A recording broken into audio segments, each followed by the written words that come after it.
يحب الله الجهر بالسوء من القول إلا من ظلم. چھڑا پڑھا جا رہا ہے. اللہ رب العالمین فرما رہے ہیں کہ اللہ بری باتوں کو اعلان کرنا پسند نہیں جانتے. لا يحب الله الجهر بالسوء من القول إلا من ظلم. ہاں اس کو اجازت ہے جس پہ ظلم کیا مظلوم ظالم کے ظلم کو بیان کر سکتا ہے. ویسے آپس میں مومنوں کے لیے کیا ہے کہ کسی کوئی اوپر پردہ ڈالے، کسی برائی نہ بیان کرو، پردہ ڈالو، کوئی اوپر پردہ ڈالو. لیکن ظالم کے اوپر پردہ نہیں ڈالے، ظالم کے ظلم کو بتلائیں. تو مظلوم اگر ظالم کے ظلم کو بیان کرتا ہے تو وہ مجرم نہیں ہوگا. اس کے ذاتی علماء نے بیان کیا ہے کہ وہ معاشرے میں بدنام کرنے کے لیے نہیں بلکہ حاکم کے پاس شکایت لے کے جائے، حاکم کو بتلائے کہ فلاں ظالم ہے، اس نے مجھ سے یہ ظلم ڈھایا ہے، مجھے اس کا بدلہ دیا جائے یا اس کو ظلم سے روکا جائے. جیسے عدالتوں میں کیس جاتے ہیں نا، کوئی پہ زیادتی ہوئی، میرا یہ ہوا. تو گویا یہ جائز ہے، ظالم کا ظلم بیان کرنا جائز ہے. ابو داؤد میں روایت ہے نبی صلی اللہ علیہ وسلم کے پاس ایک شخص آیا کہ شکوہ کیا کہ میرا سایہ مجھے بہت ہی تنگ کرتا ہے، اس نے مجھے تنگ کر رہا ہے. تو آپ صلی اللہ علیہ وسلم فرمایا کہ تو ایسے کر، اپنے گھر کا سامان باہر گلی میں رکھ. تو جو بھی آتا جاتا پوچھے گا بتلا دینا بھی یہ ایسے کرتا ہے، میں بس گھر چھوڑ رہا ہوں، یہاں سے جا رہا ہوں. اس نے اپنے گھر کا سامان باہر رکھا. جو بھی آتا جاتا کہ حضرت کیا ہوا؟ بس میں جا رہا ہوں، ملا چھوڑ رہا ہوں. کیا ہوا؟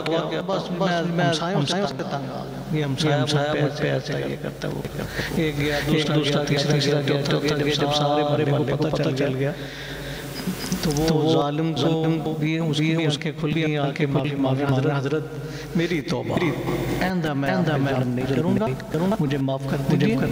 اس کا سامان اٹھا کے اس کے اندر رکھا، اس سے معافی مانگی. تو یہ احتجاج کا وہ طریقہ ظالم کے ظلم کو بیان کرنے کے لیے، یہ احتجاج کی دلیل ہمیں ملتی ہے. تو جائز طریقے سے ظالم کے ظلم کو بیان کیا جا سکتا ہے، اس کی اجازت دی جا رہی ہے. اس کے علاوہ ویسے بدنام کرنے کے لیے جو غیبت ہے، بدجوئی ہے، اس کی سخت ممانعت ہے. آپس میں دوسروں کے سامنے بیان کرنا وہ ایسے ہے جیسے اپنے مرے مردہ بھائی کا گوشت کھانا ہے، حرام ترین بہت بڑا. تو اس سے بچنے کی تلقین ہے. ہاں، اس بارے میں خاص طور پہ حضرت عیسیٰ علیہ السلام کے اٹھائے جانے کا تذکرہ ہے، اور یہودیوں عیسائیوں کا جو پروپیگنڈا عیسیٰ علیہ السلام کے حوالے سے اس کی کھلی کھول گئی، اور ایسے دلائل دیے ہیں کہ جو قیامت تک کے لیے ان کو جھٹلایا نہیں جا سکتا. ان میں ایک وہ عیسائیوں کا عقیدہ، یہودیوں کا عقیدہ، بلکہ یہود مخالف تھے. یہودیوں نے کہا کہ ہم نے عیسیٰ کو مار دیا، عیسائیوں نے مان لیا. عیسائی ابھی تک وہ جو ہے نا صلیب کی جو ہے پرستش کرتے چلے آ رہے ہیں. وہ یہی عیسیٰ کو لٹکا ہوا دکھا رہے ہیں، گویا مانے ہوئے ہیں. عیسیٰ علیہ السلام سوری چڑھ گئے. تو گویا دونوں کا ہی عقیدہ ہے، عیسائیوں کا بھی یہودیوں کا بھی. تو اللہ رب العالمین فرما رہے ہیں کہ جی جو کہتے ہیں نا وَقَوْلِهِمْ إِنَّا قَتَلْنَا الْمَسِيحَ عِيسَى بْنَ مَرْيَمَ، کہ ہم نے عیسیٰ بن مریم کو مار ڈالا، قتل کر ڈالا. نہیں، وَمَا قَتَلُوهُ وَمَا صَلَبُوهُ وَلَكِنْ شُبِّهَ لَهُمْ، انہوں نے نہیں مارا، انہوں نے سولی نہیں چڑھایا، لیکن ان کی تشبیہ تھی.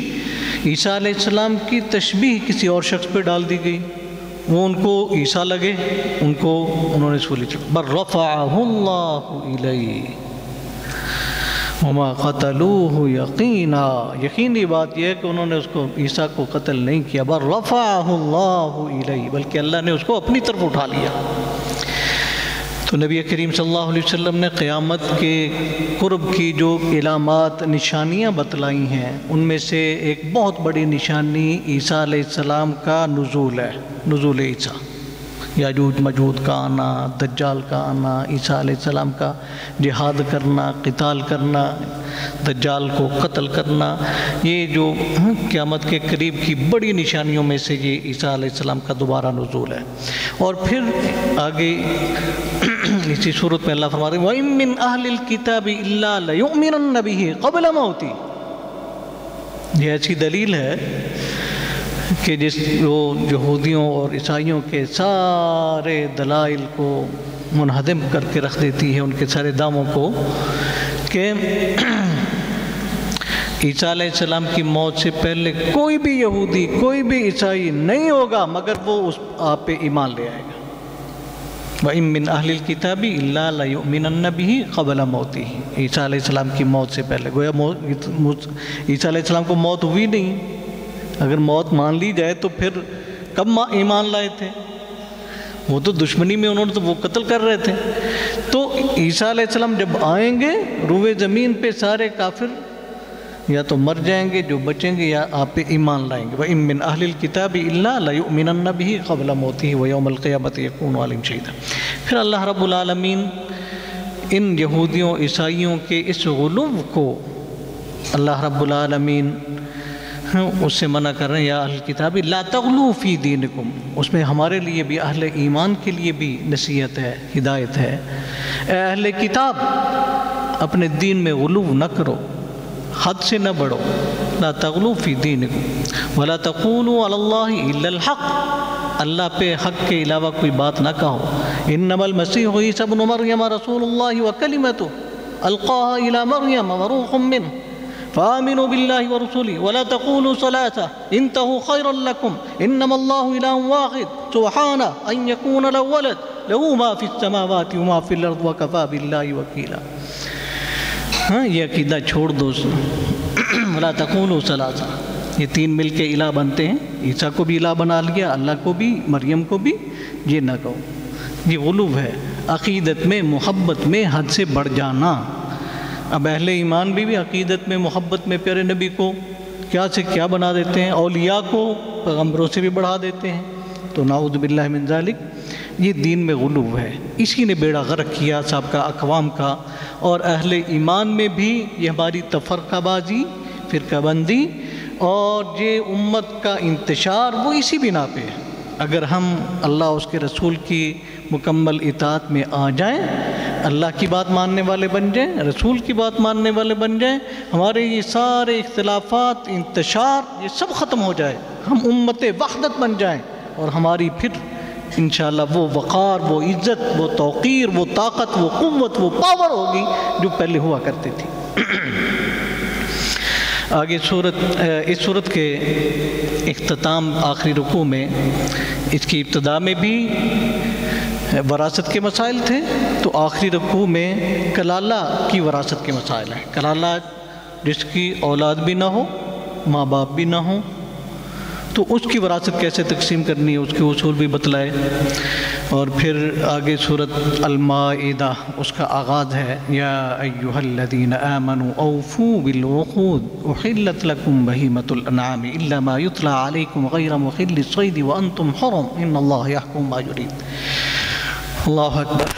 تو مفسر فتح البیان وہ اپنی تفسیر میں لکھتے ہیں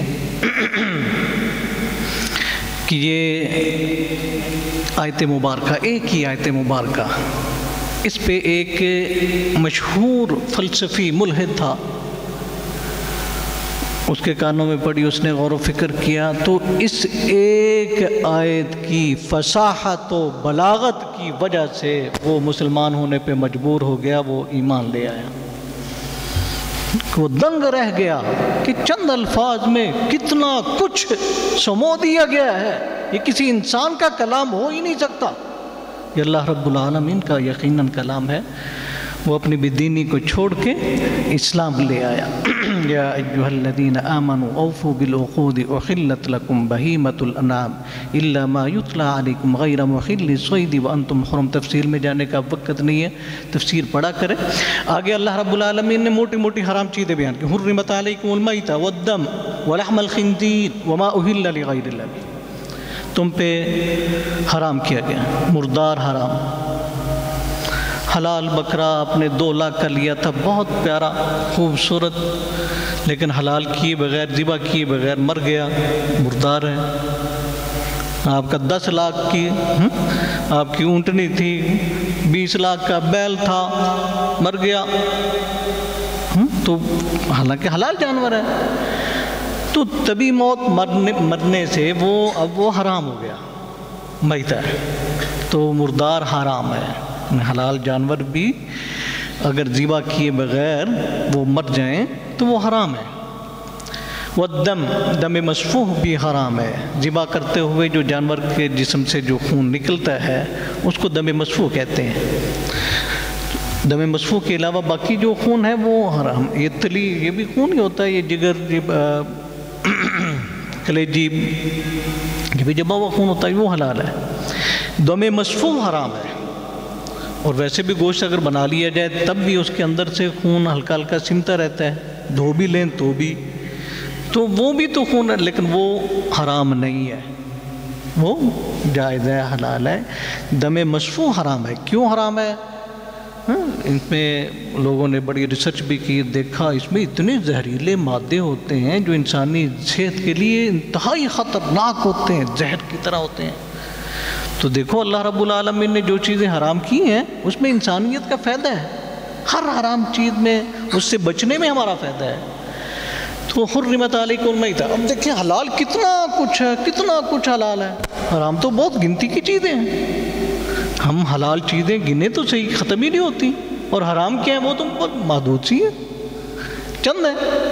ہاں تو یہاں بھی 4 چیزیں گنوائی گئی، حرمت علیکم المیتۃ والدم ولحم الخنزیر، مردار حرام ہے، دم مسفوح حرام ہے، خنزیر کا گوشت حرام ہے، خنزیر کا گوشت حرام ہے۔ اب دیکھو اس کے علاوہ کتنے جانور ہیں جو حلال ہیں، تو خنزیر کا خاص طور پہ یہاں بتلایا، خنزیر کا گوشت حرام ہے، سور کا گوشت حرام ہے۔ اس کے علاوہ کچھ نبی صلی اللہ علیہ وسلم نے صراحت فرما دی، جو جانور حرام ہے اس کے لیے ایک ضابطہ دے دیا کہ جو جانور، درندے اپنے جو ہے کچلیوں سے شکار کرتے ہیں، جن کے دانت بڑے ہوتے ہیں، لمبے دانتوں والے، یہ کچلیاں بڑی ہوتی ہیں، چیتا ہے، کتا ہے، بلّا ہے، اور اس طرح کی چیزیں جو کچلیوں والے ہوتے ہیں وہ حرام ہے۔ اور پرندوں میں جو پنجوں سے شکار کرنے والے ہیں وہ حرام ہیں، اور وہ یہ محدود سے ہیں، باقی سارے کثیر ہیں جو حلال ہیں۔ ہاں 3 چیزیں ہوگی، یعنی کہ خنزیر کا گوشت حرام، میتہ، دم، لحم الخنزیر، اور چوتھی بات وما اہل لغیر اللہ بہ، وہ بھی حرام ہے۔ چیز تو حلال تھی، آپ کے حلال کے پیسوں کی خریدی ہوئی تھی، لیکن اس کو آپ نے اللہ کے علاوہ کسی اور کی طرف منسوب کر دیا، یہ فلاں کے نام، فلاں کے نام، فلاں، اللہ کے ماں سوا، اللہ کے ماں سوا نبی بھی ہیں، فرشتے بھی ہیں، اولیاء بھی ہیں، صلحاء بھی ہیں، اتقیاء بھی ہیں، سارے ہیں، زندہ بھی ہیں، مردہ بھی ہیں۔ اللہ کے ماں سوا کسی پہ بھی، کسی کے نظر کر دیا، کسی کی نیاز کر دیا، کسی کی منت، کسی کا چڑھاوا اللہ کے ماں سوا کی طرف منسوب کر دیا، تو وہ حلال بھی حرام ہو گیا، وہ خنزیری ہے۔ جیسے خنزیر حرام ہے ویسے وہ حرام ہے۔ اب لوگ بڑے کہتے ہیں لو جی دیکھو جی ہم نے اتنے مہنگے چاول لیے، چینی ڈالی، اس میں اتنا دیسی گھی کے ساتھ پکایا، اس میں رنگ ڈال کے بادام ڈالے، اس میں مغز ڈالے، اتنا پیارا ہم نے زردہ بنایا، تو کیا ہو گیا؟ ہم نے 11ویں والے کے نام کے دیا تو حرام ہو گیا، یہ کہتے ہیں حرام ہو گیا۔ داتا کے دربار پہ اگر جا کے چڑھا دیا تو کیا ہو گیا؟ بہت کچھ ہو گیا بھائی۔ اللہ کے نام کا ہوتا تو حلال تھا، اللہ کے علاوہ کسی اور کے نام کی طرف منسوب کر دیا تو وہ حلال بھی حرام ہو گیا۔ وہ آپ نے لاکھوں کا بکرا اللہ کے علاوہ کسی اور کی طرف منسوب کیا ہو، کوئی بھی کھانے کی چیز ہو، جانور ہو، بلکہ آپ صلی اللہ علیہ وسلم نے ایسی جگہوں پہ اللہ کے نام کا ذبیحہ بھی حرام قرار دیا، جائز قرار نہیں دیا، اس سے بھی منع کیا کہ ایسی جگہ جو آستانے، تھان، کوئی جو غیر اللہ کی طرف منسوب کرنے کی جگہ ہیں، وہاں جا کے آپ بسم اللہ اللہ اکبر کہہ کے بھی ذبح کرتے ہو تو بھی درست نہیں ہوگا، کیونکہ وہ جگہ معروف ہے غیر اللہ کے لیے، غیر اللہ کے چڑھاوے کے لیے وہ جگہ معروف ہے۔ تم کیوں وہاں جا کے یہ کام کر رہے ہو؟ اللہ کے نام کا ہی کرنا ہے، اپنے گھر میں کرو نا۔ تو وما أهل لغير الله به والمنخنقة والموقوذة والمتردية والنطيحة وما أكل السبع إلا ما ذكيتم۔ اب یہ میتہ کی تشریح بھی کر دی کہ مردار وہ بکرا گلا گھونٹنے سے مر گیا، دیوار پہ چڑھا تھا گر کے مر گیا، پانی میں ڈوب کے مر گیا، ہاں آپس میں جانور لڑ پڑے تھے، کسی نے سینگ مار دیا اس کی وجہ سے مر گیا، تو گویا ذبح تو نہیں ہوا نا، تو بغیر ذبح کیے ہوئے اگر آپ مرنے لگا تھا آپ نے ذبح کر لیا تو درست ہے، حلال ہے۔ اگر ذبح نہیں کیا بغیر ذبح کیے مر گیا تو وہ مردار ہے، اس کی یہ مختلف یہ تشریحات بھی اللہ رب العالمین نے بتلا دی۔ اب یہ سب بیان کرنے کے بعد اللہ کیا فرماتے ہیں؟ الیوم یئس الذین کفروا من دینکم، آج کے دن کافر مایوس ہو گئے تمہارے دین سے، ان کے لیے کچھ بھی نہیں بچا، کافر تمہارے دین سے مایوس ہو گئے، یہ خالص دین اللہ نے تم پہ اپنے دین کی تکمیل کر دی۔ الیوم یئس الذین کفروا من دینکم فلا تخشوہم واخشونی، اب ان سے ڈر کے مسائل کو بدلنا نہیں ہے، کافروں کے ڈر کی وجہ سے تم حقائق کو چھپانا نا، فلا تخشوہم واخشون، ان سے نہیں ڈرو، مجھ سے ڈرنا۔ الیوم اکملت لکم دینکم، آج کے دن میں نے تمہارے لیے تمہارے دین کو مکمل کر دیا، واتممت علیکم نعمتی، اور تم پر اپنی نعمت کو مکمل کر دیا، وَرَضِيتُ لَكُمُ الْإِسْلَامَ دِينًا، وہ کون سی نعمت ہے؟ وہ دین اسلام کی نعمت ہے، اس کو اللہ نے تم کی مکمل کر دیا۔ وہ جو 1,24,000 انبیاء کا مشن چلا آ رہا تھا، آدم سے شروع ہوا تھا، اب محمد پہ پورا ہو گیا، اور یہ حجۃ الوداع کے موقع پہ نبی کریم صلی اللہ علیہ وسلم پہ یہ آیات مبارکہ نازل ہوتی ہیں کہ اب دین مکمل ہو چکا۔ اليوم اکملت لکم دینکم واتممت علیکم نعمتی ورضیت لکم الاسلام دینا۔ اب دین کی تکمیل کا کیا مطلب ہے؟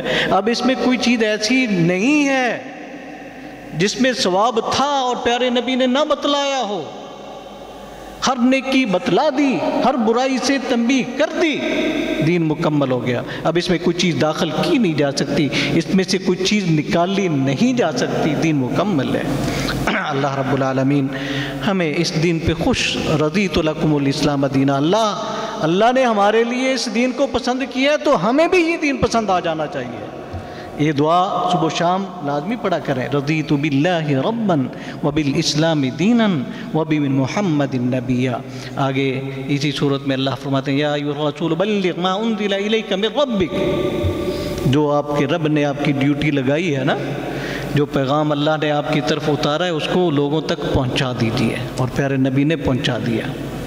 اگر آپ ایسا نہیں کریں گے تو پھر آپ حق ادا نہیں کریں گے، تو بتلا دیجیے۔ پیارے نبی صلی اللہ علیہ وسلم نے کوئی چیز نہیں چھوڑی، جو اللہ نے اتاری تھی امت تک اس کو پہنچا دیا۔ اللہ رب العالمین سے دعا ہے کہ اللہ ہمیں اسی دین پہ مکمل طور پہ بغیر غلو کیے عمل پیرا ہونے کی اللہ ہمیں توفیق عطا فرمائے۔